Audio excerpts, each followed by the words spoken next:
మీరు ఒక పెద్ద అప్పులో ఉన్నారు, కానీ ఒక వ్యక్తి వచ్చి ఇదిగో నీ అప్పంతా నేను తీర్చేస్తున్నాను అని ఒక పెద్ద చెక్ వేసేసి ఇచ్చేసాడు అనుకోండి, ఎలా ఉంటుంది? ఎంత విడుదల ఉంటుంది, ఎంత విడుదల! ఆయన పరిహారం చెల్లిచ్చేసాడండి. నువ్వు గాయపడి ఉన్నావా, నువ్వు వ్యాధి కలిగి ఉన్నావా, ఆయన గాయాల్లో మనకి స్వస్థత ఉంది. సాతాను నిన్ను శోధిస్తున్నాడా? దేవుడు అంటున్నాడు, సాతాను తల ఎప్పుడో నేను చిత కొట్టేశాను, ఐ హావ్ డన్ ఎవ్రీథింగ్. నువ్వు ఏ బాధ చెప్పు, ఆ బాధకి దేవుడు పరిహారం చెల్లించేశాడు.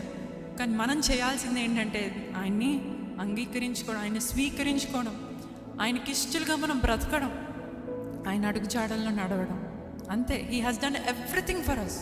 సమస్తం చేసి ఉంచాడు. జస్ట్ ఆయన అడుగులో మనము అడుగు వేస్తూ ముందుకెళ్ళాలి.